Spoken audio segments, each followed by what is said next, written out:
I quit my job at Stragview Reception Center today.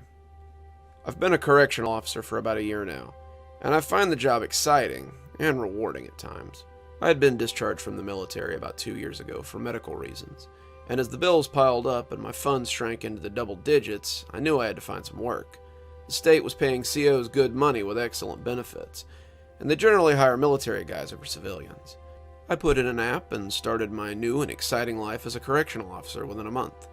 After a few years of yelling at grown men, searching cells, and a mountain of bullshit, I got myself into a little bit of trouble. I'd gotten a bit of a reputation for laying hands on unruly inmates, so when the major called me into his office, I kind of expected it. I had been assured by my fellow officers that I'd get a slap on the wrist, maybe a day or two of administrative leave, and be back to work within a week. What I hadn't expected was 3 months on post as I assessed my attitude and the way I interact with others.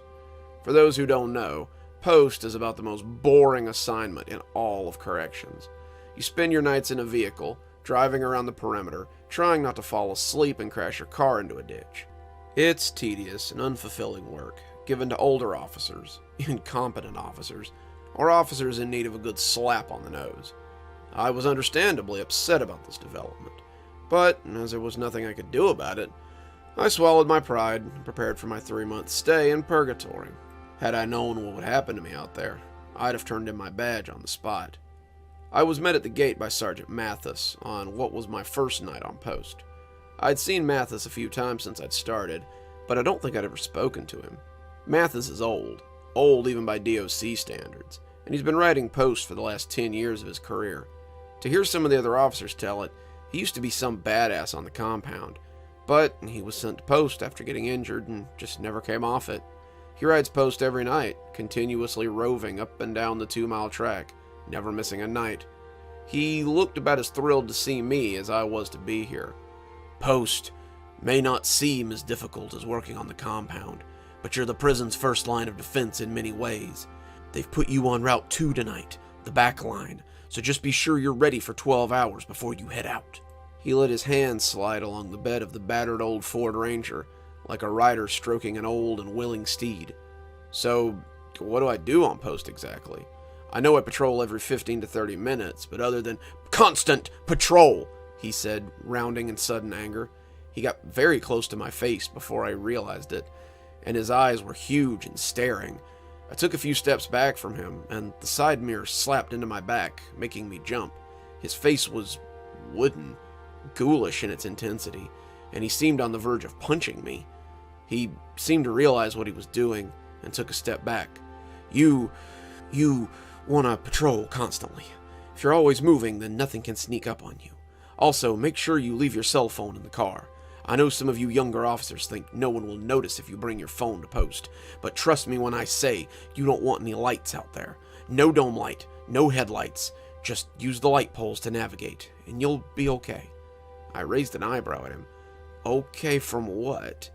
He didn't say anything, just ran a hand along the truck near a big dent in the back fender. Okay from what? I asked again, and he seemed to notice me this time as he came back to reality. I had a conversation with a young officer like you once. 3 years ago, he came out to post for a few weeks and didn't think he had to listen to my warnings either. They found his truck out by post 2, out by the sheds, door wide open. Come the morning after, they couldn't raise him on the radio. He wasn't in it. He was nowhere. There was no sign at all. He didn't show up to work the next day. He didn't show up to work any day after that either. He was never seen again. Dude probably got bored and left, I said under my breath. Mathis looked at me sourly. Don't get complacent out there, boy. This isn't the sort of place that forgives complacency. There are things out there that are better kept out of the prison. What things those were, he refused to elaborate on. He just stumped off towards the front and away from me and the idling truck. The first hour and a half was very dull. I watched from the front seat of the Ranger as they fed evening meal, watching the inmates scamper back to their dorm as the daylight began to wane and the night began to creep up. As sundown came, the radio announced restricted movement and concluded any unsupervised strolls across the compound. It was 8 o'clock, only 2 hours into my shift, and I pulled up next to the Post 2 shed and killed the engine. I put my feet up on the dash and pulled out my phone, not caring what some old fart had to say, as I surfed Reddit and checked Facebook. It was a boring post, but I had to admit, it had its perks. As I sat, the sun waning and eventually dying around me, I started to catch something out of the corner of my eye. The compound sat perched on an incline surrounded by thick woods. The woods were a good 50 feet away from the fences, but close enough to make them look menacing, this close to dark. Something kept bounding in and out of them, just off to the left of my line of sight. Once or twice, I thought I caught a glimpse of a dog or something in the side mirror. I shrugged it off and got back to my phone. By the time it was good and dark, it was time for me to make another pass around the perimeter. As I cranked the old truck, it sputtered and died on me. I cursed, twisted the key, and gave it some gas this time to make it sputter to life. They always gave corrections the worst vehicles. I was driving around the little dirt path, trying to keep it on the road, when something big ran in front of the truck. I slammed on my brakes, but it was already gone.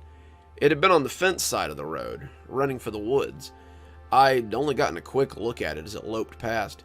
It looked like a big dog, and as I looked towards the woods, I couldn't see anything but the nearly invisible tree line. I was still feeling startled as I pulled back towards the sheds. What the hell was that thing? I had heard that some of the dogs in the area had formed a little dog pack, but this thing had been bigger than the usual mutts you saw in the area.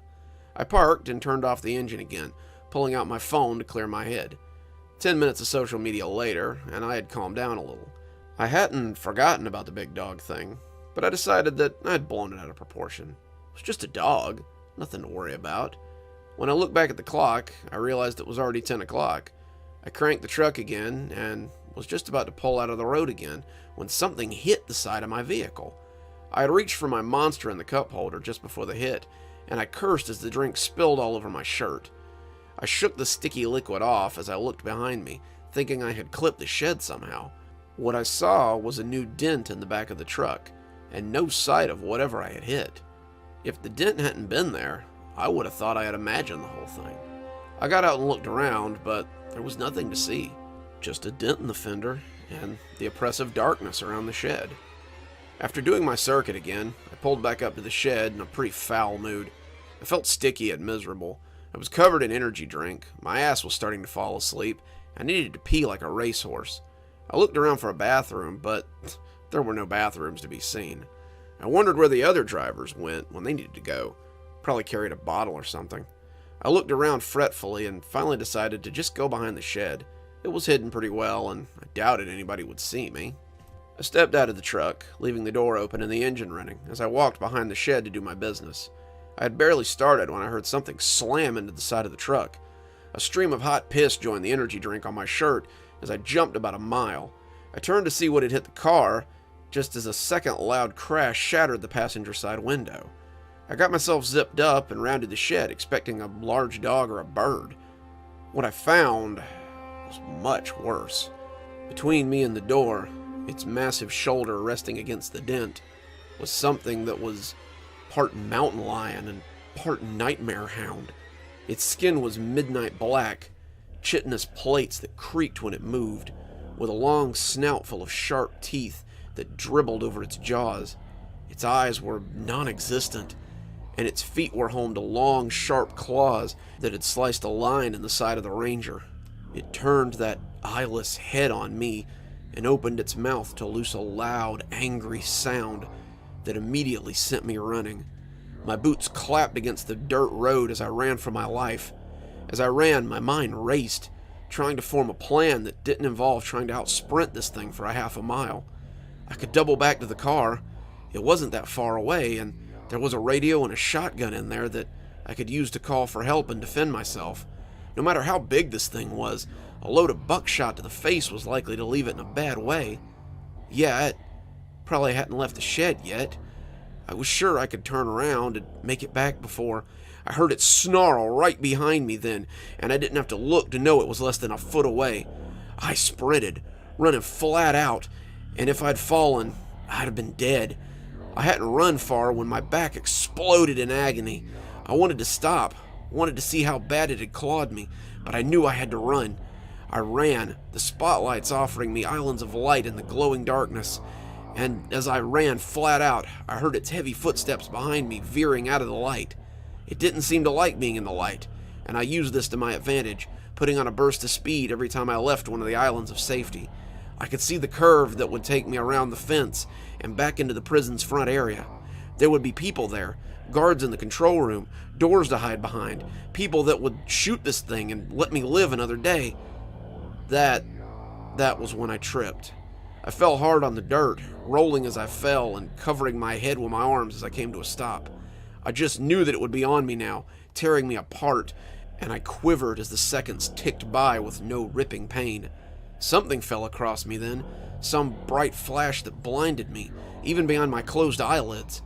I sat as still as I could in the sand as this new something stopped inches from my head. Then it quieted all at once, and I heard someone ask me what the hell I thought I was doing. I opened my eyes and found the Post 1 vehicle sitting right in front of me, its lights bathing me where I sat. I didn't answer her. I just got up and ran. I ran to my truck, pushed the keys into the ignition, and thundered out of the parking lot like a bat out of hell. My phone rang about 10 minutes later, but I didn't answer it. It's been ringing all night, and I still haven't answered it. I know it's the prison, but I don't care. I'm never going back there again. I'm sitting in the bathtub, my back wound making the water red as I soak up the heat. The cuts on my back are deep, but I don't know where to go to get them cleaned or tended to.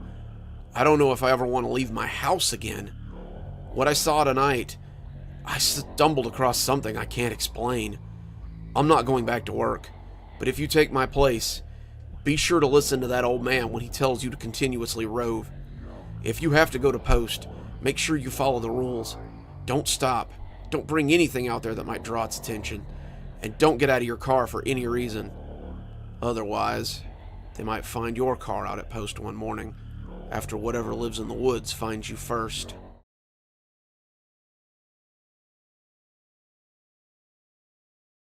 I work as a correctional officer in Stragview prison. Now, saying that probably brings up all sorts of images and ideas, but just know, the job is very different than what you see on TV. There are no nightly escape attempts, no big throwdowns in the yard every afternoon, and if your inmates are drunk, it's usually because they've been smuggling things out of the kitchen for weeks. The night shift is not generally very exciting, but it does have its quirks. For example, all the guards in confinement knew about the mysterious shower in Quad 2. At first it was just a curiosity to help pass the time, a mystery to be solved, or some bit of annoyance that inmates could complain about ceaselessly.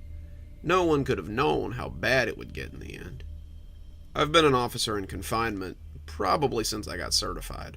There's a real need for male staff at an all-male facility. Shocking, I know, and the confinement unit is no different.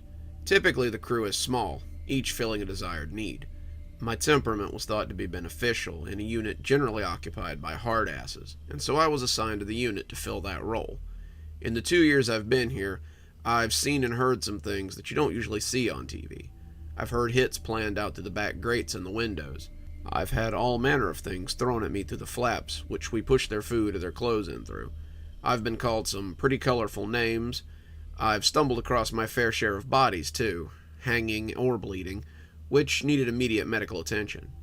Shower 5, though, was definitely the weirdest thing I've ever seen. I couldn't begin to tell you why. I doubt anyone could.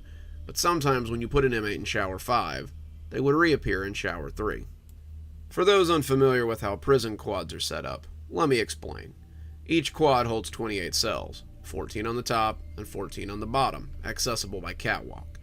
There are 5 showers in each quad. Shower 1 and Shower 5 are on either side of the cells 1 and 14. Shower 2 and 4 are on either side of cell 15 and 28. And Shower 3 sits between cell 21 and 22. We shower 2 quads a night, which roughly takes about 3 to 4 hours, and makes up the biggest part of our night. Quad 2's shower night was Monday, Wednesday, and Friday. Inmates are cuffed, removed from cells, weighed, given haircuts, and placed in the shower so we can search their cells. They're given roughly 15 minutes to wash and dry off before we come back, cuff them, and return them to their cells. While they're showering, they're locked in a shower cell about the size of, well, a household shower, while we go to the next quad and do pretty much the same thing. Sometimes within that 15-minute window, though, the inmate will close their eyes, to blink or maybe rinse their hair, and suddenly appear in shower 3. At first, it would happen anywhere from 2 to 4 times a month. It was never anything you could count on. We'd sometimes take bets on when it would happen, too. It never happened in reverse, either. Shower 3 was broken, so we never used it. But when we put an inmate in shower 3 for holding, he never went anywhere until we were ready for him to go somewhere. The shower was a mystery that provided a much-needed break from a tedious job. For the first 4 months, we laughed at the look of confusion on the inmates' faces who appeared in shower 3, heads full of shampoo or frantically searching for a towel that wasn't there. It was a fun game, until inmate Ferris disappeared. Inmate Ferris was one of the few who didn't request shower 5 every shower night. The other inmates fought like cats to get that stall, and I'd come into the quad many nights to the sound of them bickering about who would get it tonight or trying to trade their breakfast trays for someone's spot in the line. One inmate, in particular, inmate Garvey, used to sell his breakfast tray for their place in the line if it would get him into shower 5. He showered there 9 nights out of 10, and still never had it happen to him. One night in particular, we had just packed him away and put the next man in shower 5, only to return to find shower 3 occupied, shower 5 empty, and inmate Garvey pouting like an angry child. They all tried, but, in truth, less than half of them ever got to experience it. And none of them got to experience it like inmate Ferris did. When it came time for Ferris to go, he said he wasn't going to go to shower 5. Usually this wouldn't have been a problem. There were always tons of others willing to go in his place. But tonight, Ferris was my last shower. Garvey immediately started hooting about wanting to take his place, but we ignored him. On that night, all I was thinking about was the food waiting for me in the fridge and the prospect of being done with another shower night. There was also the matter of Ferris's smell. Ferris had been refusing his shower for the last 7 shower nights. The other shift didn't quite enforce the rules like we did about bathing once a week, and the administration had begun to notice Ferris's odor.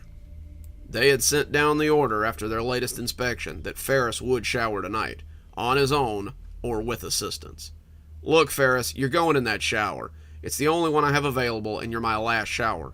"I ain't going in that shower." He said it evenly as he stared at me through the glass door. Purvis started walking towards us, but I waved him off, not wanting to spook Ferris and create a situation where there didn't need to be one. "Look, Ferris, we can do this the easy way or the hard way. If you refuse this shower, I can get a bunch of angry men to come down here and pull you out and put you in the shower. Or you could be an adult and go take your shower, and we can be done with this. What's it gonna be?" He argued a bit more, but in the end he put on the cuffs and went to shower 5 meekly enough. I always kinda regret making him go. He was praying when I closed the shower door. He was very religious, and a shower that made people vanish was something he neither trusted nor understood. I closed him in and took off his cuffs. At first I didn't think he was going to shower at all. As I descended the stairs, though, I heard the water start and decided to make a trip to the officer station for a quick bite. The crisis had been averted, and now it was time for a well-deserved reward. 15 minutes later, I returned to find 3 occupied showers and 2 empty showers. Well, not exactly empty. Ferris's towel was still hanging off the door, and his soap dish was still sitting on the ledge. Of inmate Ferris, though, there was no sign. Purvis looked around, not quite understanding what had happened, and wondered out loud if we'd filled all the showers before we left. I said we had, and Purvis and I spent the next hour searching every shower, every cell on the quad, and every cell and shower in every other quad for good measure. We checked the CCTV in the station, but there was no video of him leaving the shower. The video showed him showering 1 minute and gone the next. The strange shower hadn't disappeared Ferris to a different shower this time. It had simply disappeared him. The next 3 days were a nightmare. Ferris's disappearance prompted emergency search of all dorms, a compound-wide lockdown, the dispatching of the K-9 team, and a county-wide manhunt that extended into neighboring counties before it was finally called off after a fruitless 2 weeks. For 3 days, we were questioned, had to make multiple written and verbal statements, and were grilled endlessly by the local and federal officers. The cameras clearly showed that we had been absent from the quad when Ferris had disappeared, so after 3 days, they had no choice but to let us return to work. We weren't sure what to make of the incident, but we chalked it up as the strangeness of Shower 5 and went back to work as usual. We didn't use Shower 5 anymore, though. It seemed like the strange magic had finally turned sour. We even called in a favor and had maintenance come down to fix shower 3, which meant we still had 4 showers in quad 2. We didn't see Ferris for another 3 months. I've said we a lot in this story, but I haven't really talked about the men I served with in confinement. Purvis was our muscle, 6 feet tall and built like a barrel. I'm pretty sure all the inmates thought he communicated through grunts and the occasional go to hell. If you weren't an inmate, though, he was one of the nicest guys you'd ever care to know. I've spent many afternoons on his back porch with a beer in my hand and the smell of steaks on the grill, chatting with the third member of our trio, McCann, while Purvis grilled. McCann, Sergeant McCann that was a 10-year vet who'd spent most of his time doing paperwork and fielding questions from the brass. He let us handle most of the day-to-day drudgery while he insulated us in a warm blanket of correctly managed reports and accurately maintained logs. McCann was far from what you'd call imposing, standing about 5'2" with thick glasses and a slim frame, but he was knowledgeable about his job and always had something to talk about. He was the last sergeant I ever served with in that confinement unit. 3 months passed and Ferris's disappearance was starting to fade. After the inquiry and the inquest determining whether or not we'd had something to do with the disappearance, they put us back in confinement and told us to keep a closer watch in the future. We talked about it sometimes, speculating on what had happened to him, but ultimately we lost interest after the paperwork ended and the hype died down. He was gone, and we still had a job to do. The showers went on, days turned into weeks. It was Sunday when Ferris finally came back. Sundays were pretty easy in confinement. We didn't do showers on Sunday night. The night was spent cleaning and passing out toiletries and generally just finding something online to watch so we could run out the clock. We brought food in to share most Sundays, and this one was no exception. I brought chicken, Purvis brought soda, and McCann brought a pecan pie his sister had made. By 9 o'clock, we had caught up on our paperwork, passed out our toiletries, and we were full as ticks and ready to find a movie. I had my feet kicked up on the desk and was just getting ready to enjoy a nap when the sound of boots on doors started in quad 2. McCann looked up from the screen and sighed. I knew it was too good to be true. We headed out into the quad to see what all the kicking was about. As Purvis and I came to the door, we were buffeted by the screams of, "Shower 3!" and "It's Purvis! He's dying!" We came up the stairs 2 at a time, and what I saw will haunt me until the day I die. I'd seen men get hurt in the line of work, I'd seen men get stabbed, and I'd watched a few men die, but I had never seen anything to top this level of cruelty. It was Ferris, all right. We'd arrived in time to see his last few breaths and listen to him wheeze as his lungs finished filling with blood. He lay on the dirty shower floor, his blood pooling as it tried to flow into the drain, and shuddered out his last seconds of life. He was naked, and we were saved having to look at his mutilated genitalia because of the fetal position he'd taken. A nurse would later tell us that he had been cut and sliced cruelly before he died, and his stomach and intestines were a mess of punctured tissue. We didn't know about this until later, but what we could see was horrific enough. His skin had been sliced by long claws, and his back looked as though someone had tried to peel him a strip at a time. His arms, legs, neck, face, and especially his back were in bloody tatters, and when he finally died, I considered it a mercy. "Go get the Sarge," Purvis said, and as a man with the shortest time in, I was relegated to the bubble while McCann went to the floor to assess the situation. They took Ferris out under a sheet, and it was dripping red in its wake. This started a whole new bombardment of paperwork. CCTV footage was combed over a frame at a time, witness statements were taken, and dispositions were written. Luckily, we had done our rounds on time. One of us was on camera not even 30 minutes before he'd appeared in the shower. It was agreed that the incident had been no negligence of ours. The narrative they constructed was an unsatisfying one, but it kept our bacon out of the fire, so we didn't argue. Ferris had managed to worm his way into the grates through the showers and had made it to the ventilation system. The other inmates had likely been feeding him and telling him when to stop moving. This was before audio was normal in the dorms, so we couldn't check to see if they were talking to him. After 3 months, he'd gotten bored and wandered into one of the big fans and gotten cut up. He drug himself back into the shower 3 this time, and called for help. That's where we had found him. No inmates admitted to having talked to Ferris since he disappeared, and no blood was ever found in the vents.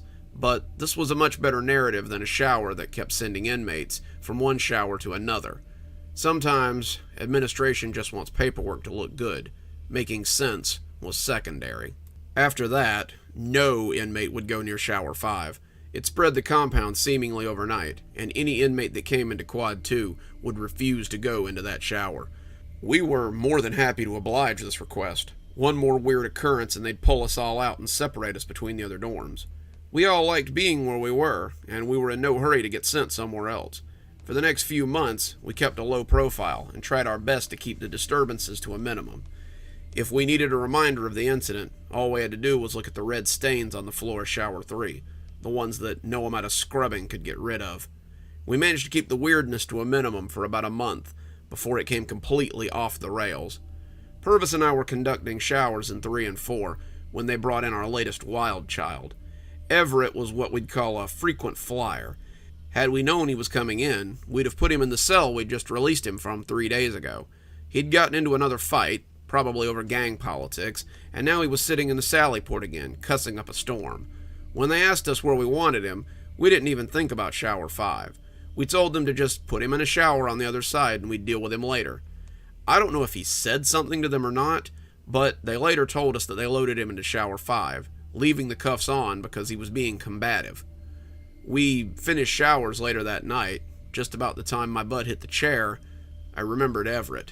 I haven't heard a peep out of him. Did they load him into a cell? McCann looked at his board and shook his head. Pretty sure they put him in a shower. A quick look through the glass told us that he wasn't in one of the ground floor showers. How could he be? We had used all the bottom showers to shower other quads. When I asked them why they had put him in Shower 5, they answered that it had been funny to watch him piss his pants in fear of the mystery shower.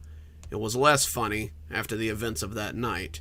We were preparing to go put him away when a chorus of screams brought our attention to the quad. Inmates were screaming, terrified wails that only the doomed are capable of, and the whole quad was going nuts.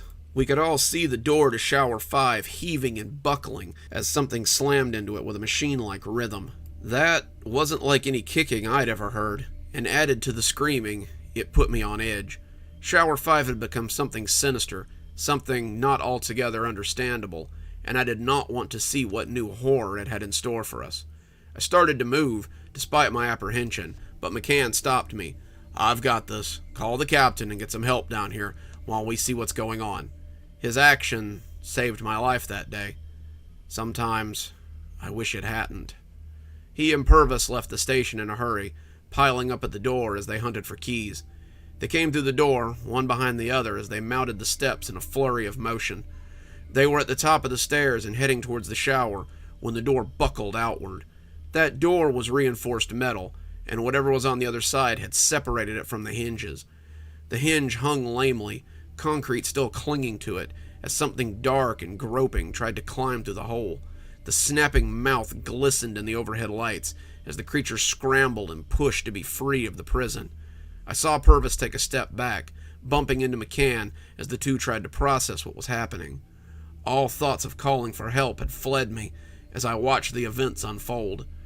The creature freed itself from the hole, black goo glistening on the torn door, and made its way up the wall with a hellish shriek and a metallic clitter I could hear through the glass. The whole quad had started to scream, and their hellish chorus was only drowned out by the creature's scream of pain as it left its glistening trail behind it on the concrete wall.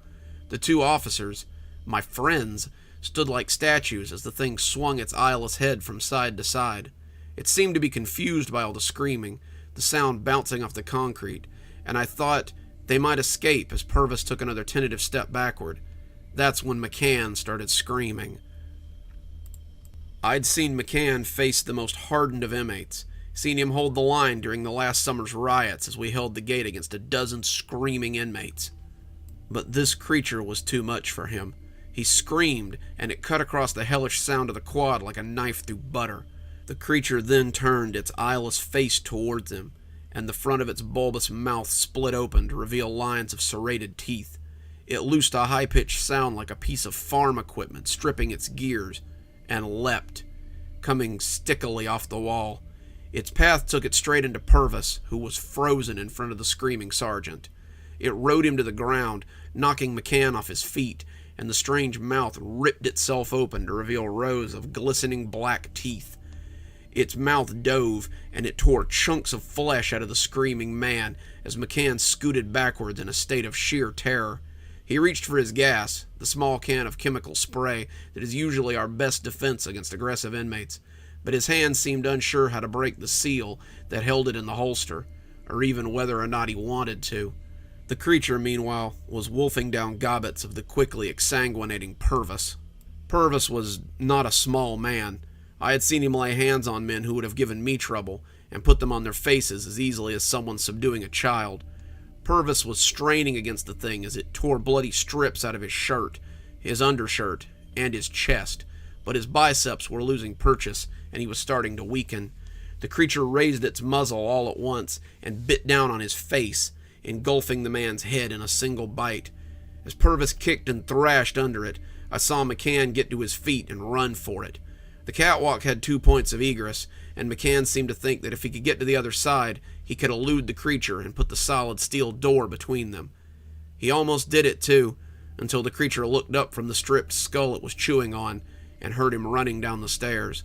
It leapt, frog-like, and hit one of the overhead caged lights as it swung drunkenly before falling to the concrete with a shower of glass and twisted bars.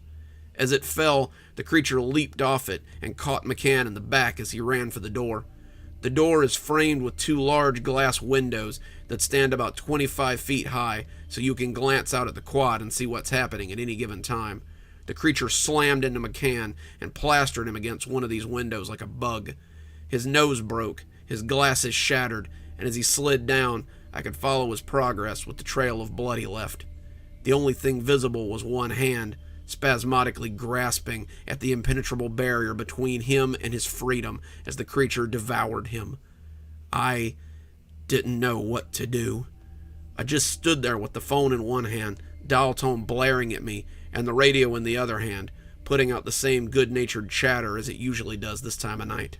It was so weird to think there were people having normal nights somewhere else on the compound. While my 2 best friends were being devoured before my eyes, there were actually people out there having comfortable nights filled with nothing more pressing than a bellyache or an unruly inmate who wouldn't go to bed. It didn't even seem possible that our universe could be in the same plane of existence.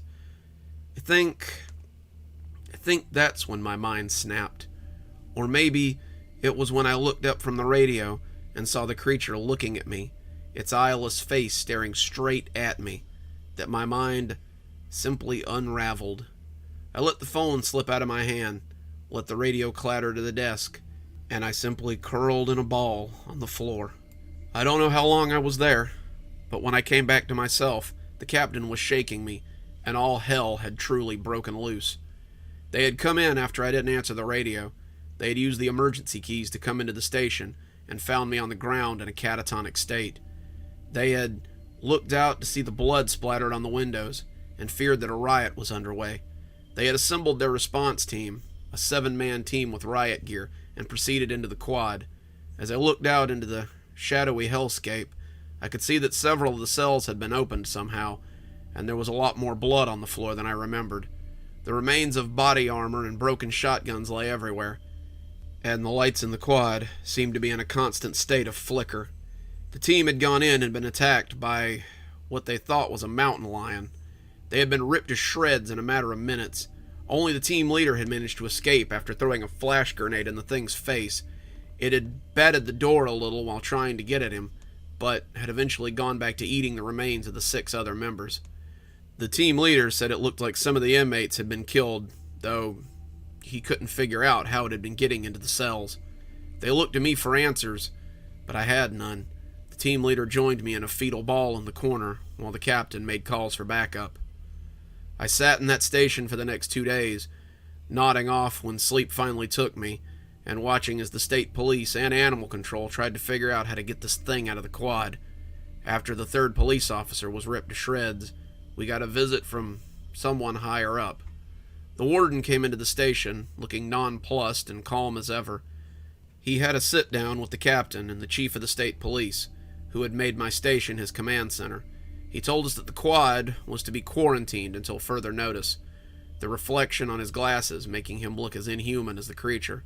No one was to go in or out until this thing was dead.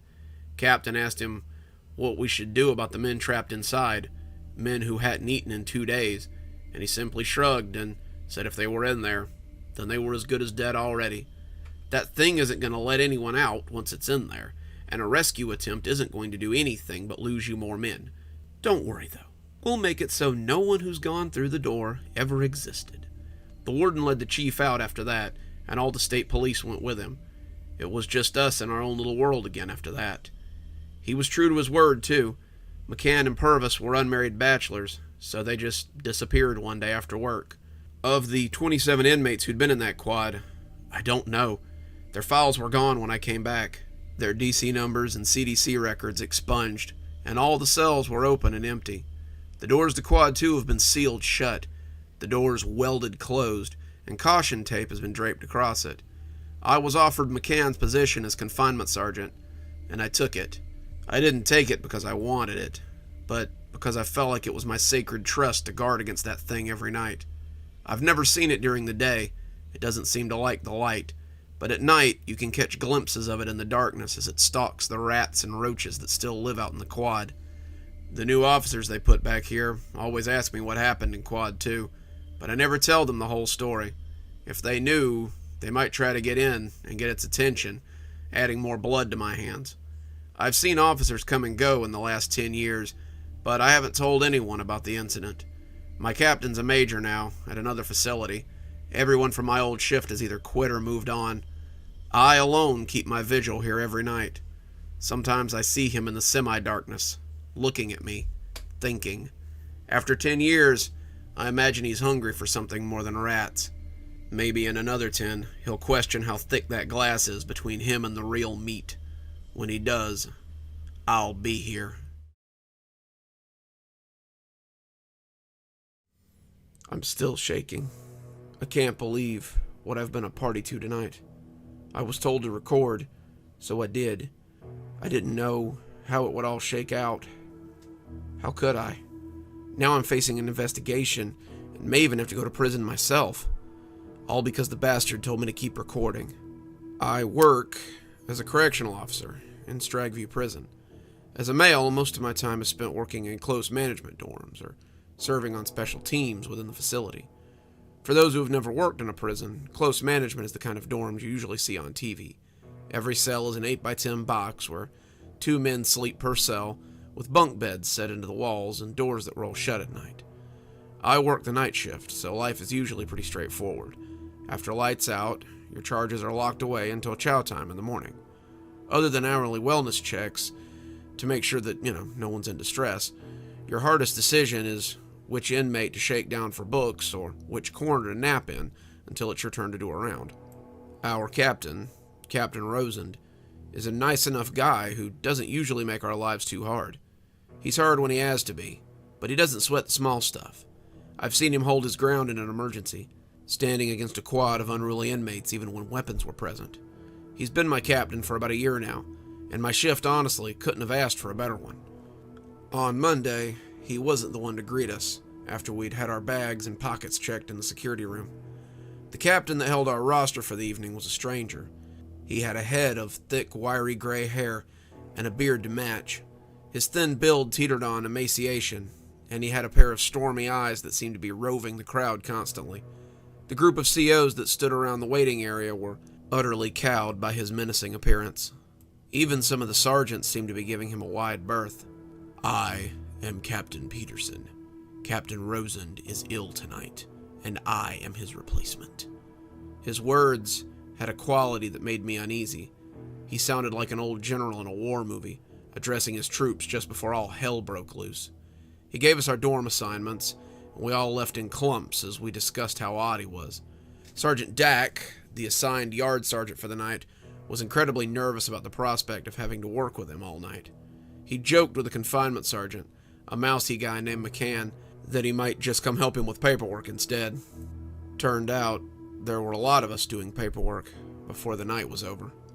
The night went by mostly as expected. Mail was handed out before first count. Master roster was concluded before lights out to ensure that everyone was present and accounted for. By 10:30, we had all of our inmates snugged in their cells. I was just deciding which counter to prop my feet up on when the phone rang. Dotson, the sergeant assigned to the dorm with me, rolled his eyes at it before saying to me, side-mouthed, "Sounds like this is the moment they've decided to get up to shenanigans." The statement would prove to be prophetic. It was Dak. He wanted an inmate from Quad 3, inmate Garman, in leg shackles and hand restraints to be brought down to the captain's office ASAP. Dotson nodded as he relayed this information to me, rolling his eyes theatrically. I started assembling the necessary items we would need to outfit Garman for his trip. When Dotson hung up, I asked him why they wanted Garman so late at night. Dotson only shrugged. "Dunno. Do you mind taking him, though? I'm up to my tits in paperwork, and I really need to get caught up." I agreed and went out to Quad 3 to get Garman ready to go. Garman was not happy about being rousted. Garman was in his late 30s, his short brown hair growing prematurely gray, with the thin, stoop-shouldered look common in inmates. He wanted to know what all this was about, and why they wanted him so late, and just how long this was going to take, and he wanted to know it all right now. I told him that Captain wanted to talk to him. If he had questions, then he'd better take it up with him. That seemed to finally get him into motion. When the captain called, it was never a good idea to keep him waiting. He balked again when I told him he'd have to wear the ankle chains, but at this point, it was just grumpy bluster. We got his hands secured behind his back, his leg restraints in place, and I called him in over the radio as Dotson buzzed us out onto the compound. The compound at night is probably the most peaceful place in the world. Prisons are almost always set up to be out in the middle of nowhere, and it seemed to be by design. When the lights go out and the children go to bed, the dorms look almost peaceful. The crickets and the night birds were the only sound around us as we walked. I saw Garman look around and take it all in, with the kind of resignation only the incarcerated can manage. We often forget when we put on the uniform that some inmates are still human too. Not all of them get to keep their humanity here, but some of the lucky ones are strong enough to not let this place turn them into animals. Some officers are lucky enough to keep that humanity too. The captain's office is a square concrete building in the middle of the compound. It's close enough to every dorm that you could run to someone's aid in about a minute from the front door. Dak was waiting for us when we arrived. He was usually a good-natured fella, quick with a joke or a sarcastic remark.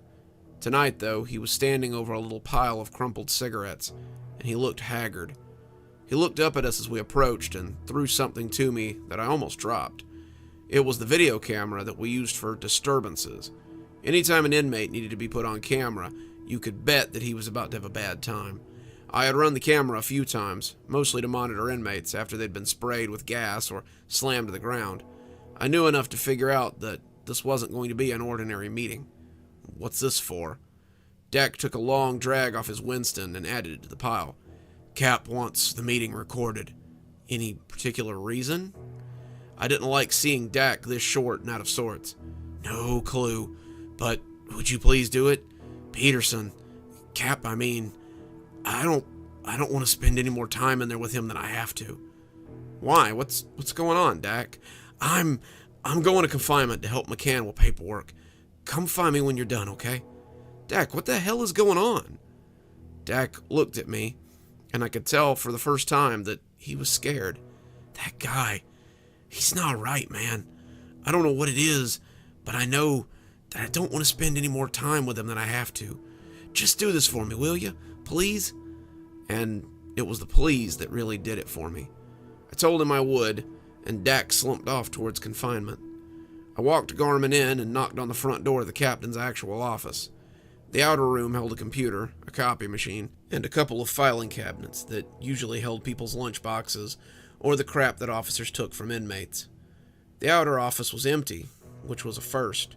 Usually the place was full of officers and sergeants who had escaped their dorms to hang out with their friends at the captain's office. The absence of other officers should have been a second red flag, but I shrugged it off and knocked on the door a second time. "Come in," said Captain Peterson. When I came in, he was finishing up a phone call. His eyes got big when he saw Garman, and he lost his train of thought for a second. Garman stood before his desk, unimpressed with the wild gray gentleman who sat behind it, and looked around the office as Peterson finished his phone call. Peterson dragged his eyes away from him with difficulty and turned his attention back to the phone. No, Mary, I have to go. Yes, I intend to go through with it. Don't worry. After tonight, it won't matter. I love you too. Good night." And with that, he hung up the phone. He reached around it and unplugged the cord. rising from the desk as he did so, and walking around to look at me. He stood much too close to me, and I could almost smell his sweat as he bent to look me in the eye. His sweat did not smell altogether healthy. "Do you know how to operate that?" he asked, indicating the camera. "Sir, yes, sir," I said, trying not to let him hear my discomfort. "I want you to record our interview. I want you to record, and I don't want you to stop. No matter what happens, no matter what you see or hear, no matter what inmate Garmin or I might say, I want you to keep recording. Can you do that?" That made me nervous. What had I walked into? Garmin did not seem too keen on our conversation either, but since he was the one in restraints, he didn't really have a lot to say on the matter. As I stood there, the captain's manic gaze fixed on me, I found myself nodding and opening the camera to begin. I pushed the button labeled record and moved back a little to frame the scene for whoever was going to watch it later. The captain stepped out of frame and locked the door. Then he sat behind his desk, and for a moment the two just stared at each other. "Do you know who I am, inmate?" "You're the captain, right?" Garmin scoffed. Captain Peterson mulled this answer over for a minute. He sat behind the desk, leaning in to look at Garmin, and I took the advantage of the lull to take a step back into one of the corners, so the two were both in frame. Garmin standing before the desk, and Pearson sitting at it, were easy to get in shot. I wanted everything in sight for whatever reason I was recording this. I didn't want anyone to claim something afterwards that I didn't get on tape. Peterson chewed over Garmin's answer, and it didn't seem to satisfy him. "Do you know who I am?" he asked again, something unsettling creeping into his voice. "Look, Cap," Garmin said, rolling his eyes, "if you called me down here to play games, then let's just skip the crap, and you tell me." Both Garmin and I jumped as Peterson slammed his hands down on the desk. When he looked back up, his eyes were full of terrible knowledge, and when he spoke, his voice was full of barely controlled rage. "Do you know who I am?" he bellowed, spit flying into Garmin's stunned face. Garmin stood petrified, and Peterson was forced to answer his own question. "My name is Frederick James Peterson, you piece of human garbage. Does that ring a bell?" Garmin stammered a little, but seemed unable to answer. "You were convicted of murder. Isn't that so, inmate Garmin?" "Yes," Garmin stuttered, a big glob of spit sliding down his cheek as he tried to speak. "Your record says murder, but that's not the whole story, is it, Garmin?" Garmin didn't answer, but Peterson didn't seem to require one. "I bet not too many of these other fellas know why you're here, do they, Garmin? You tell them that it's for murder. Maybe you were wrongly convicted after defending yourself. We know better, though, don't we? You see, you're a child killer, aren't you, Garmin?" "No," Garmin breathed, wincing out the words as though they might hurt him to think about. The captain moved quicker than I would have thought him capable. One moment he was sitting, and the next he was up and over the desk. Garmin's head snapped to the side as Peterson's open palm connected with his face. He staggered back, startled and hurt, but kept his feet in the face of the grinning apparition who now sat atop the desk. "Don't you dare lie to me, you piece of shit! You were convicted of murdering 13 children between the ages of 9 and 13, weren't you?" When Garmin didn't answer, he hit him again, and this time I saw a line of blood dribble down his chin as he brought his head back up. I took a step forward, meaning to stop this. Peterson fixed me with a crazed eye, though, and I took a step away again. Those eyes told me plainly not to get involved, not to come between them. He didn't want to hurt anyone but Garmin, but he would if I got in his way. "Didn't you?" he shouted, and this time Garmin looked up. "Yeah, that's right. I'm a child killer. I'm a child murderer amongst murderers. So what?" he asked, blood spattering out of his mouth onto the captain's uniform. Peterson hit him again, but it was no open-hand swing this time. He hit him full in the face with a closed fist, and this time Garmin's blood pattered across the floor in a torrent. He cried out, high and pathetic, and Peterson turned his face towards him as he drank in his anguish. I thought again about stopping this, but Peterson's display had scared me into submission. You don't often see someone in authority, at least not someone in this line of work, lose their cool so utterly and so quickly. That's right, Garmin. You're a child killer, but that's not all there is to it, is there? You didn't just murder them, you abducted them. Garmin gagged on his own blood, but still managed to shake his head in negation. Peterson hit him again, and this time I heard his jaw pop as Peterson's fist flashed across it. He hit him 3 more times, a quick 1, 2, 3 in succession. When his head came to rest, I feared his jaw might be broken.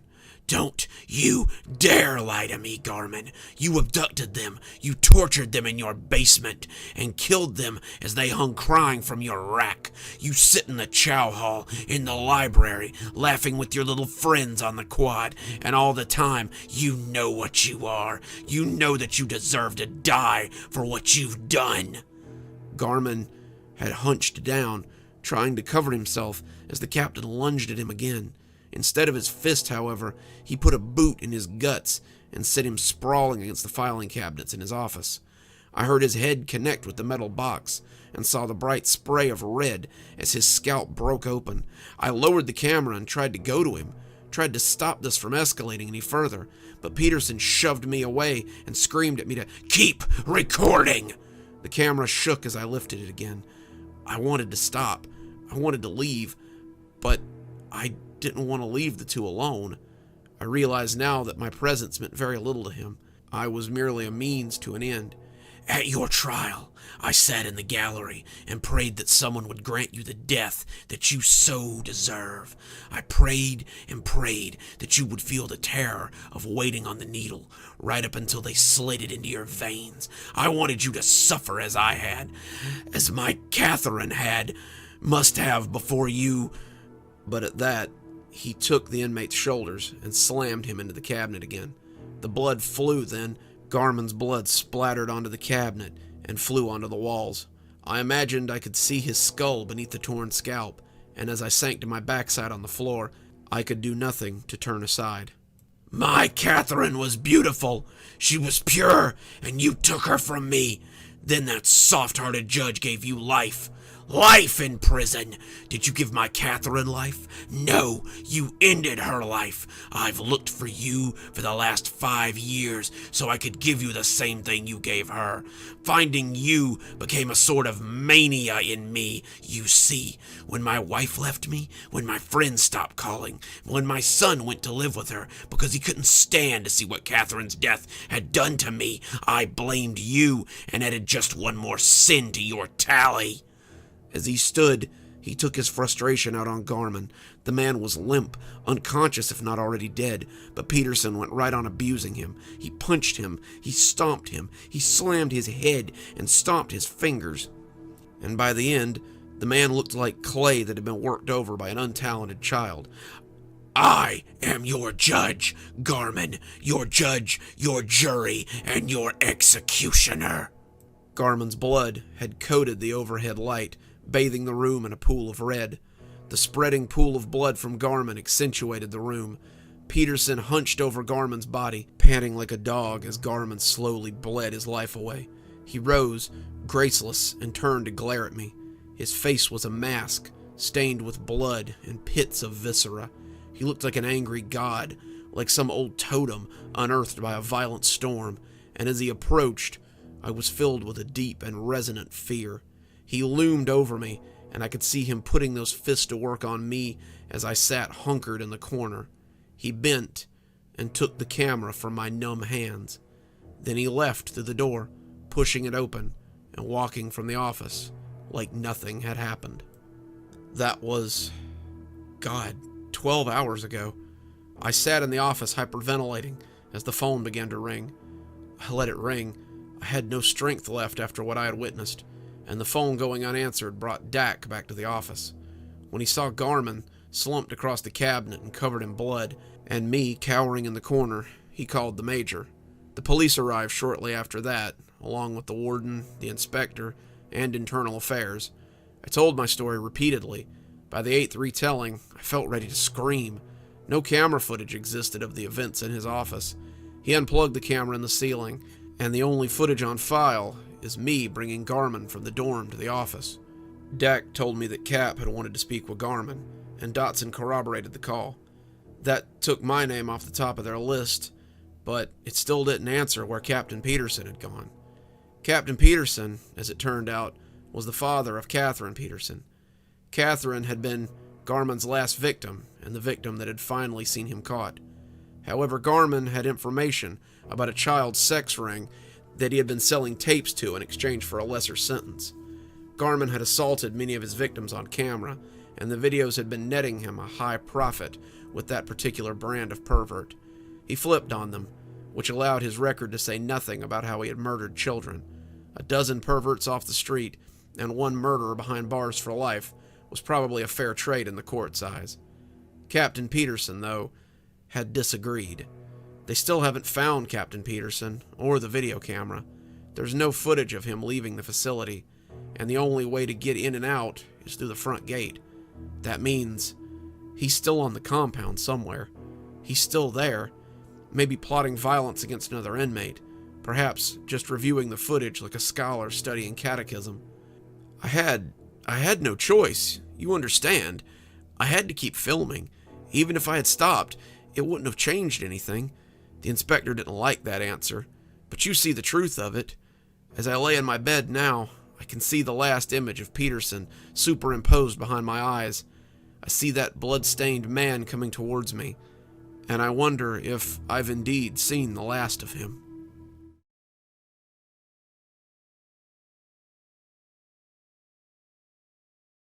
Hey, dumbass, can't you read? Stay off the Wardens Grass. I looked at Scott, the inmate who had been walking next to me, and saw that he had indeed taken a step onto the pristine grass that set between the concrete paths. Scott looked up, making eye contact with the brick of an officer who had yelled at him, and stepped back onto the sidewalk as we walked back from chow to our dorm. He nodded to the officer, apologizing for his thoughtlessness, and turned back to look at me. His face turned sarcastic almost at once, and Scott theatrically rolled his eyes as the tide of bodies around us moved like blood through a clogged artery. Psh, stay off the Warden's Grass. I don't see the warden out here tending it. That was true. In fact, no one had actually tended the now lush green grass that blanketed the spots between the sidewalks. It had, it seemed, sprung up overnight and was as lush and green as an oldster's lawn you might see in a nearly endless suburban neighborhood. Who could blame someone for wanting to walk on it, honestly? It was just so inviting. I'd been a resident of Stragview for about a year now, and would remain a resident for the next 2 years at least. I'd been brought in on charges of breaking and entering, and the judge had decided that, since it was my third offense, a trip to real prison would serve me just right. I'm not sure Stragview is what you would call a real prison, but it's certainly unlike any prison I've ever heard of.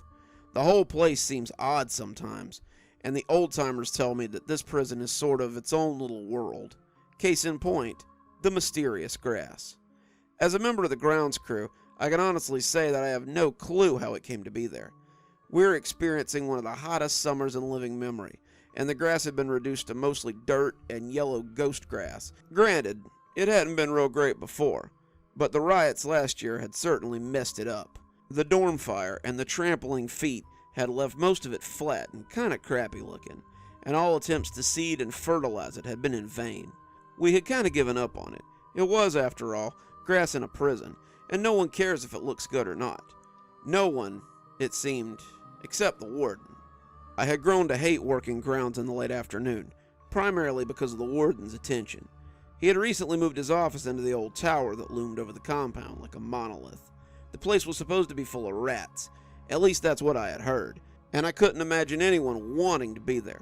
The rats were supposed to be territorial, and if you believe that one guy, there was a huge one that lived under the tower.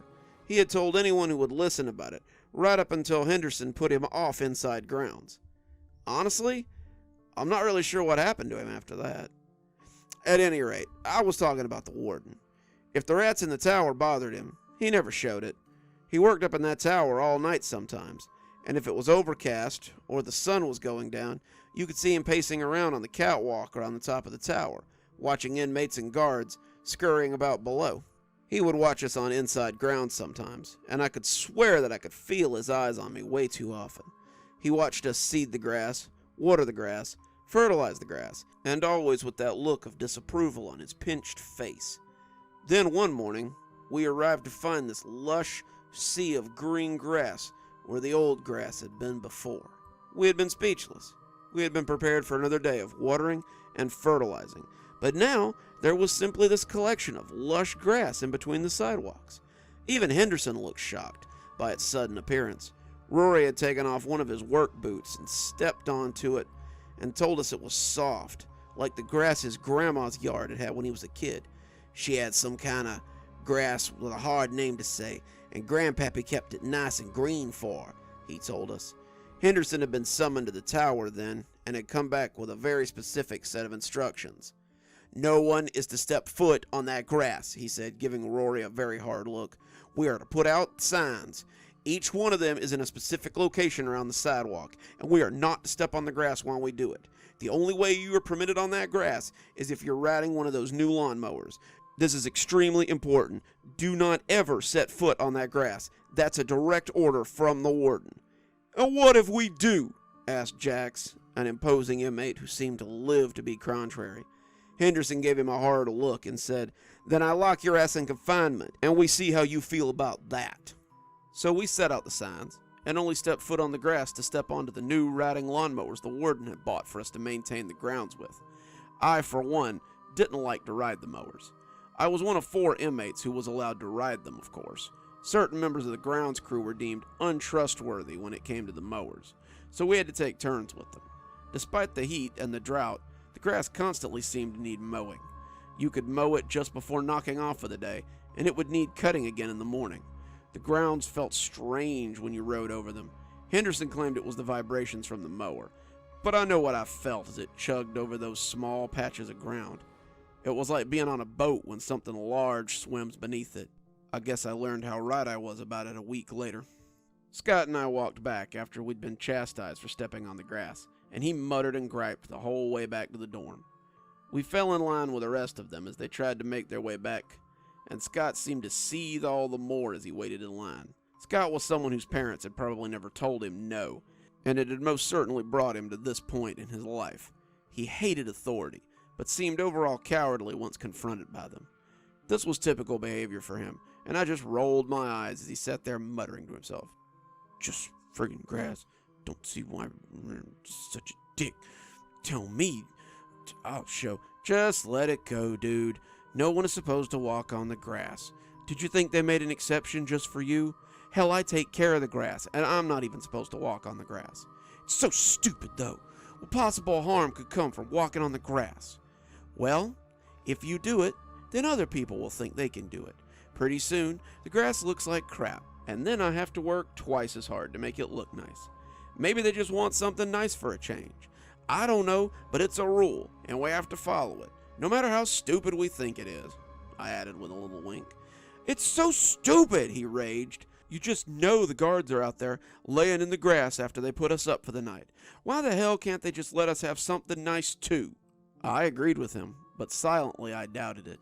The guard earlier, that brick that was de Bontar, had sounded angry about having to tell Scott to get off the grass, but there had also been something else below the surface.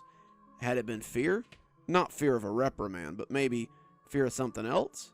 Scott hadn't noticed, but I thought, just for a second, I had seen him glance around the grounds in a strange, fitful way, like a man on a boat checking for sharks after someone falls overboard.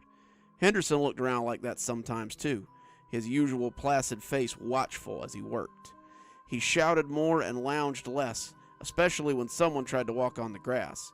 This was new for him, and it had not gone unremarked by the other inmates. The guards seemed scared of something, and that grass seemed to be the reason for their fear. I got back into the dorm, Scott heading to the day room to watch TV, and I went to my bunk to chill out and listen to some music. It had been a long day of cutting grass out in the hot sun, and I slid my earbuds in and tuned on some music, closing my eyes and vibing out for a few minutes as the world just sort of passed by around me. It's funny how these simple pleasures can really make a difference in a place like this. I felt my mind drifting a little as the music took me back to a time before I was trapped in this bunk room surrounded by sweaty, stinking men. That's why I didn't hear the officer call me until his boot kicked the corner of my bed with a less than gentle impact. I opened my eyes to see the displeasured face of Sergeant Farcree as he tapped the side of his boot against my bunk. I looked at him, and he looked at me, and I could already tell that coming out here to tap my bunk was not his first attempt to get my attention. I took out my earbuds and asked him how I could help him. For starters, you maybe listen up when I call your name over the loudspeaker. I've been trying to reach you for nearly 30 minutes. 30 minutes? I haven't even been back from chow for... But one look at my watch told me that was a mistake. I'd come back at 5, and it was nearly 7 now. Had I dozed off? I rarely lost time like that, and the idea that I had passed out was a little alarming. Medical just called to let me know that you missed your pill call out. You need to go get meds from the pill nurse, like now, before the sun goes down. I got up, slipped on my Crocs, and went with him to the door of the dorm. He got on his radio and let Control know that he had one inmate leaving for medical and let me out onto the yard. He told me to hurry. Count would be in about 20 minutes, and I left out for medical pavilion. The door slammed shut behind me, and I was suddenly alone on the yard. The medical pavilion was on the other side of the compound, through the center gate and into the outer ward, and it would be a long trip by the sidewalks. As I turned, taking the concrete path, and making my way towards the center gate, I saw the grass that lay between and realized I was going around my elbow to get to my knee. I could just cut across the grass and be there and back before even anyone called a count warning. I knew I shouldn't. We all knew that we shouldn't, but it was such a short stretch. Plus, the grass was just so inviting. I looked at the yard and saw no one. I looked at the captain's office and saw no one standing around it smoking. I looked at the warden's tower and saw no one standing on the catwalk. I took a tentative step out into the grass and sighed as the light brush of it struck my legs. It was so nice, so soft, and Rory had not been wrong. I bent a little and ran my hand over the grass, feeling it tickle my palm as I went. I had never felt grass so luxurious, and I closed my eyes as I walked, waiting for someone to yell at me. I didn't care if I got chastised. I was enjoying my time in the grass, and I walked slowly through the tickling bristles. I was halfway across the 15-foot stretch of grass when I felt that small boat, large animal feeling beneath me. I can't explain it. It makes no sense. But I was suddenly moved to run. I needed to run flat out, get back to dry land as quickly as possible. I ran, despite running being the biggest no-no of them all. People who ran in prison drew attention. Running means an emergency, and it was the first thing they taught you not to do. I felt the grass tickle me as I ran, that feeling of enjoyment melting away. The tickle was now something akin to whiskers of some animal that ran over my nerves. That swelling feeling beneath me grew, like a whale getting ready to breach, and I jumped the last few feet to make it to the concrete. I fell on my hands and knees, bloodying my hands and scuffing my knees as I came onto the sidewalk. I turned my head, expecting to see something split the ground, but there was nothing. The grass waved placidly, the night birds called softly, and the compound seemed peaceful. I walked in a fitful mess, the grass on either side of me looking deceptive as I walked. Every stalk seemed to wave to me, seemed to entice me, seemed to say, "Come frolic in me, it's okay." I could remember a picture book from when I was a child about a choo-choo train that had gotten in trouble for playing in buttercups, and the grass looked like those buttercups had. So warm, so inviting, so much like a trap. I walked to the medical pavilion as sunset set around me, feeling so much better once I got past the center gate. I was stuck in medical for count. I had taken longer than I thought, I guess, and when I got out, it was nearly full dark. I had almost forgotten about the grass somehow, though I'm not sure how. Seeing it again made me remember the experience anew, though. I stopped at the gate, looking out at all that grass, and felt my legs getting shaky. I didn't feel like I had the strength to walk back across that grassy field, even on the sidewalk. I clung to the fence as I waited for someone to notice me. At that point, I would have gone to confinement if it meant I didn't have to face that swaying green trap again. Unfortunately, someone wearing blue found me first. "Hey, buddy, you okay?"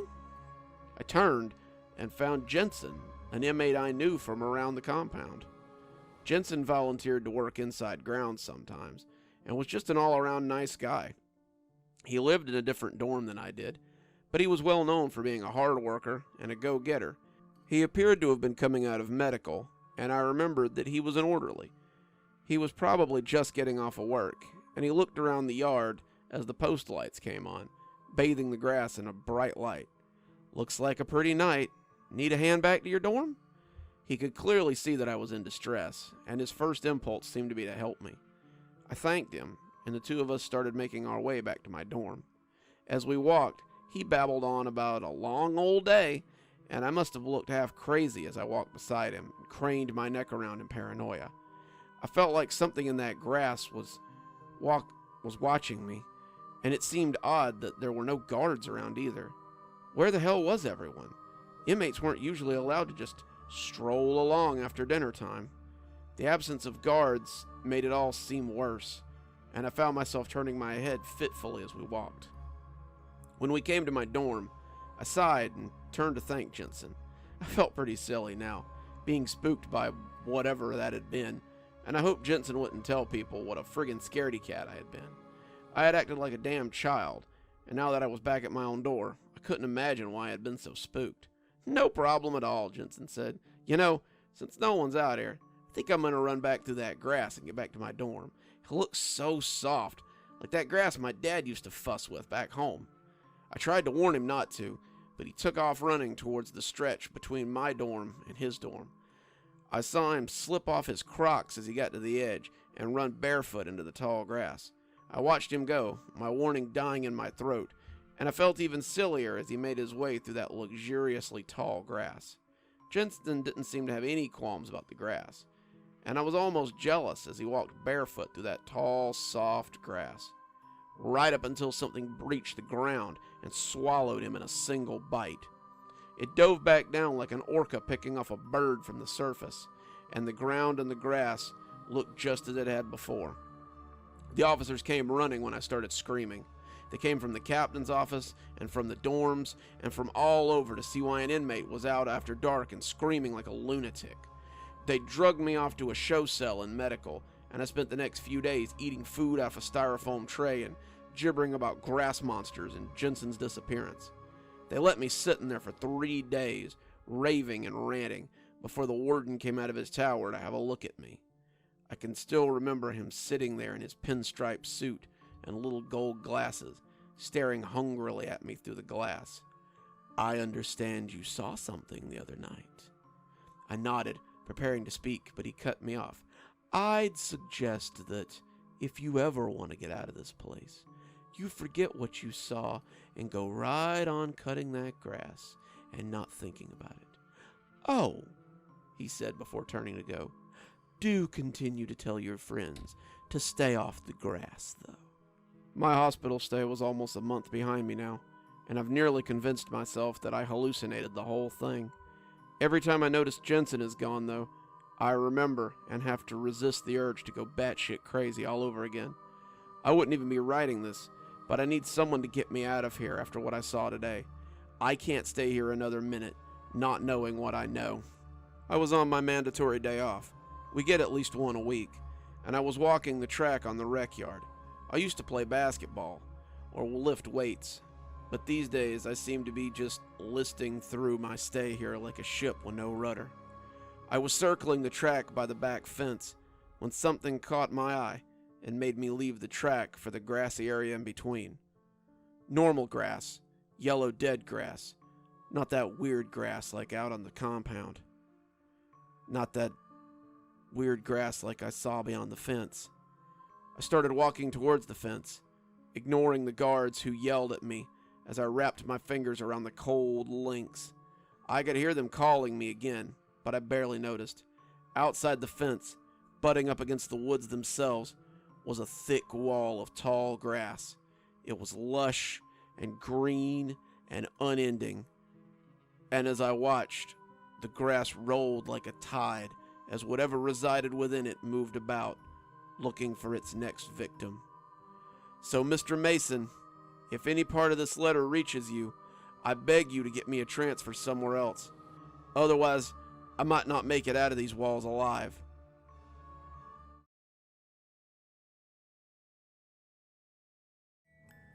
I don't even know if anyone will read this, but if I don't get something down, I'm likely to lose my shit worse than I already have.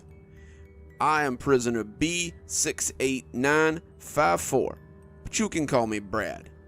I've been here for the last 10 years, and I gotta say that prison life is not as bad as they make it out to be. 3 squares a day, 2 trips to the yard a week, and not once has anybody tried to screw me in the shower, dropped soap or not.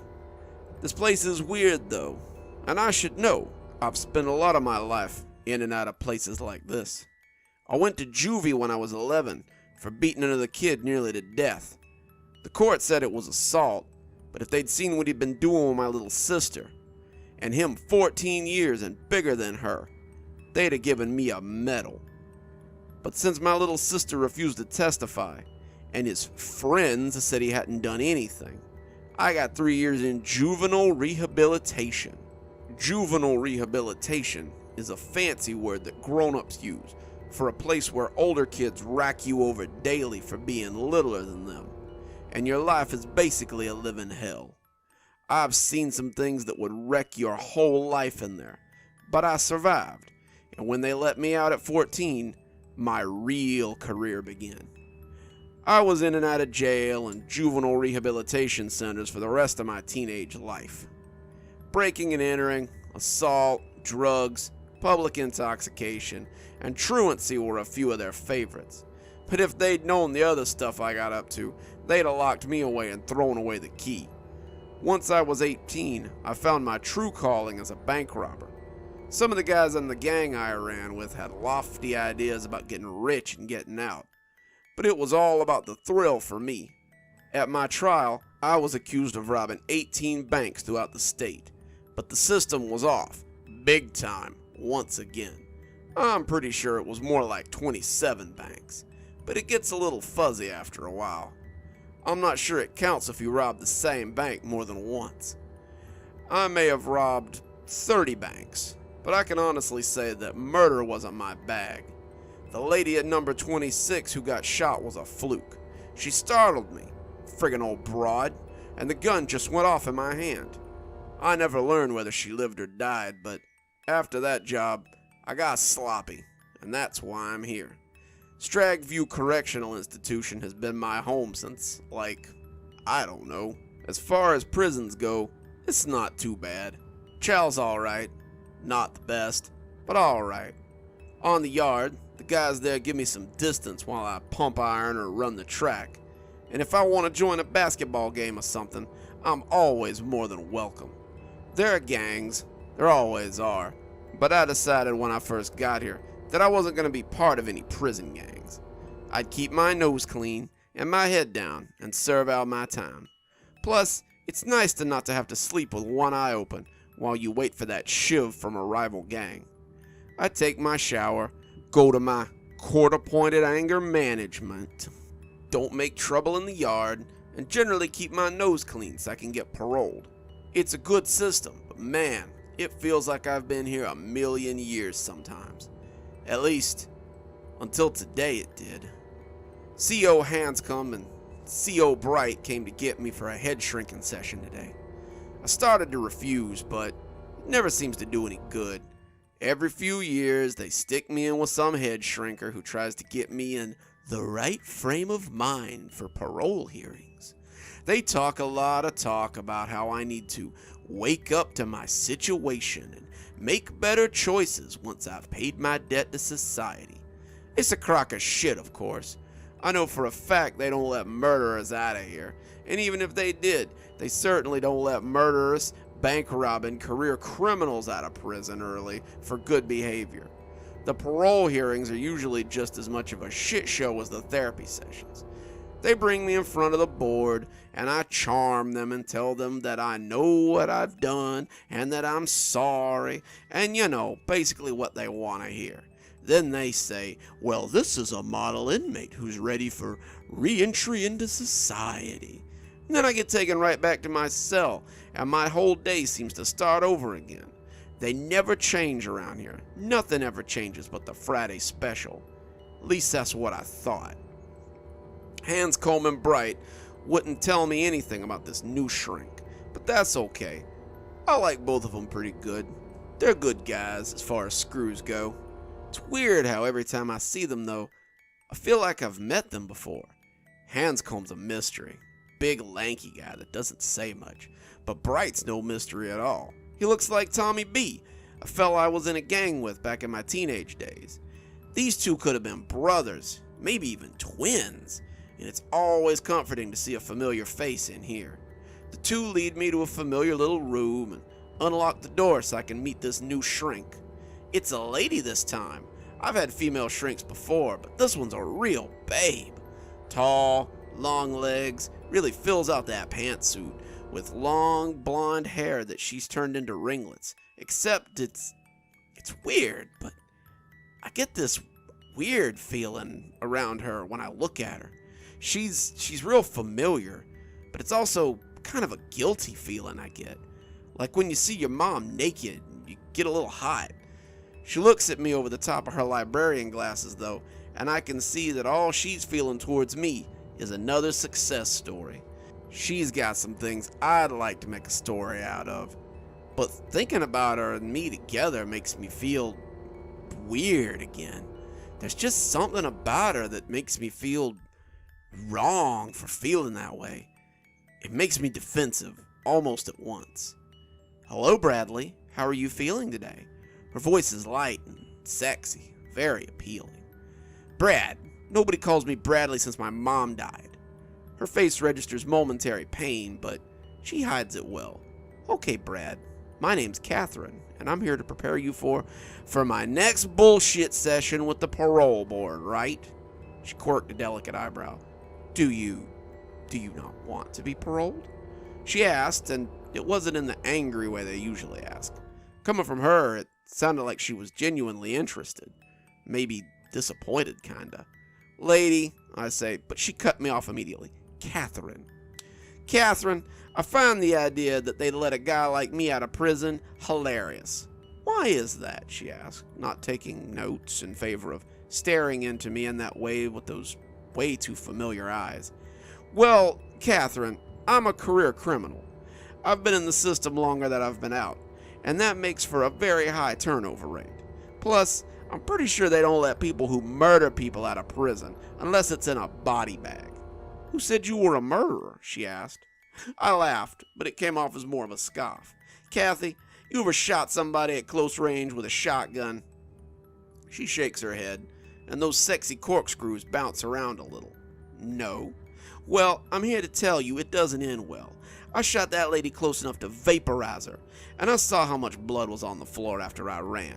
If she ain't dead, then I'm a duck.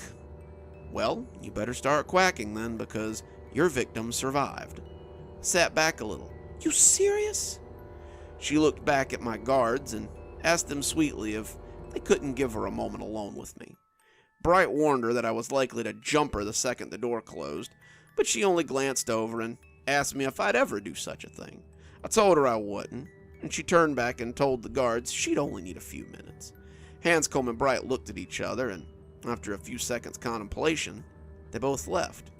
Catherine waited until the door had closed and then leaned across the table. We don't have a lot of time, so I need you to listen to me. Listen to you? That got my attention. None of this is real. This prison, those guards, your prison friends, none of it's real. This prison is crafted from your imagination. Is this some of that therapist bullshit or something? The prison's in your mind. I'm the master of my destiny. Blah, blah, blah. She didn't relent. I'm very serious, Bradley. You need to listen very carefully. For a moment, her intensity kind of scared me. You are the subject of an ongoing research program named Sleep Away. In exchange for your cooperation, they took away your lengthy sentence in exchange for 10 years in the program. Hell are you talking about? I was getting a little weirded out by this whole exchange. Are you telling me I'm some kind of guinea pig in some big experiment that's been going on for 10 years? No, she said, looking a little pained. I'm telling you that you're the subject of an experiment that's been going on for the last 25 years. I sat in stunned silence for a few seconds as I tried to process what she was telling me. That's impossible. I've only been here for 10 years. How long were you here before the parole board started meeting with you?" She asked the question and smirked, like she already knew the answer. 5 years, I said, but I knew that was wrong. Had it been 10 years since they started coming around? 15, maybe? It was hard to tell in this place. Time's weird after a while. Sometimes the day feels like a week, and a year feels like an afternoon. I thought back and was pretty sure it had been 8 years at the most. When I said so, her next question came in just as guarded. "And how many parole hearings have you been to over the last 10 years? 3 was my first thought, but that was wrong. 5? Maybe as many as 12. It was the same problem as before. They all ran together in a long line of faces behind a table. The more I thought about it, though, the more I realized they were the exact same 3 faces. The black lady in the pantsuit, who looked like my caseworker. The bald guy with the mustache and the pressed white shirt, who looked like my shop teacher at the juvenile facility I'd been at when I was 13. And the Chinese guy in the business suit reminded me of the guy who sold drugs for us when I was in the gang. Faces I knew, even though some were vague. People who'd come back to me on the inside. That's when I started thinking about Hanscom and Bright again, and I realized Bright didn't just look like Tommy B. He was Tommy B the last time I'd seen him. Tommy was going to get his life back together for his son, he said. He'd hopped a bus and left town for good. Hanscom, though, why was he so familiar? Then it hit me. He was the guy at the liquor store who always sold us booze on discount.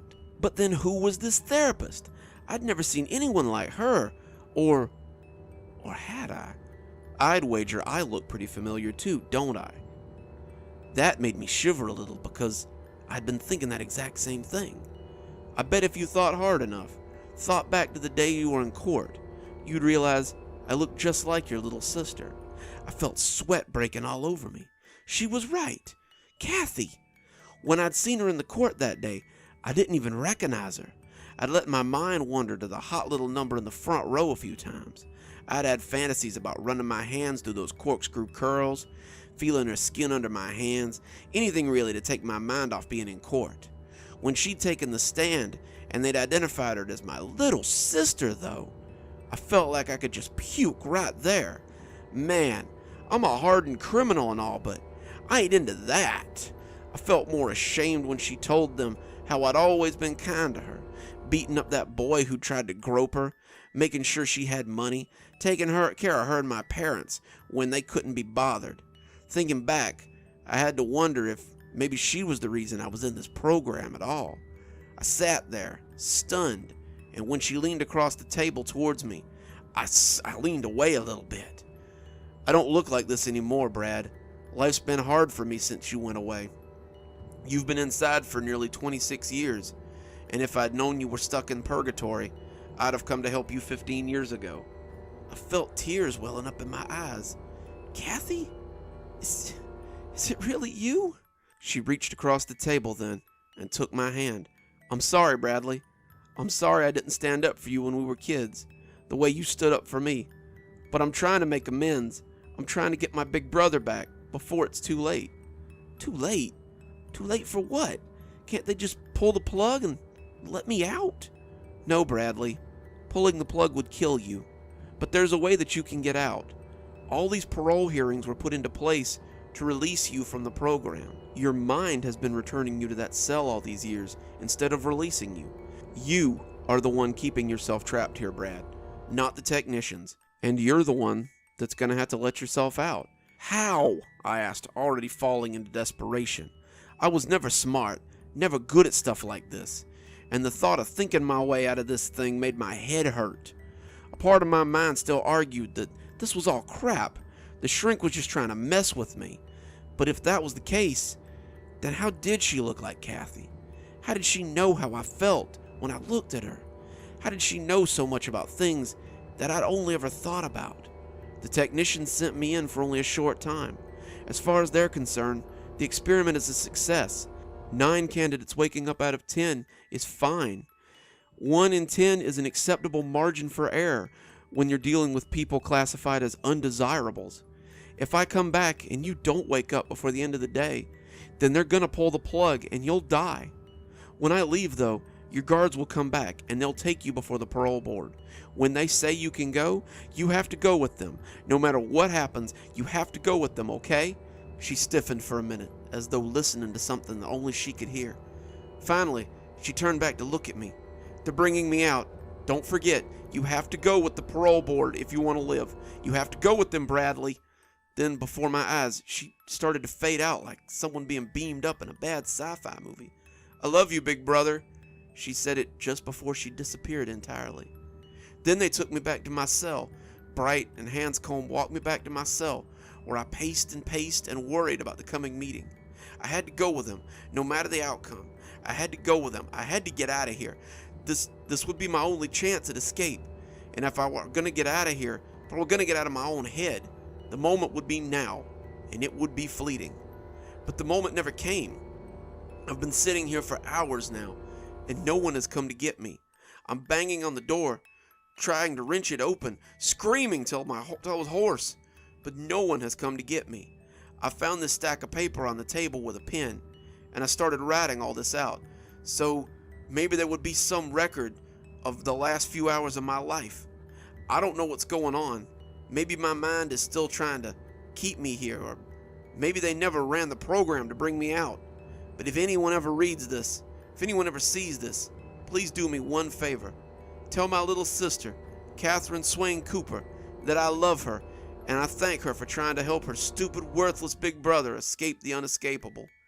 Tell her thanks for trying to help me escape from my own brain. Found in the basement of Stragview Correctional Institute in the files of Bradley Swanson Cooper. The file identifies him as subject number 10.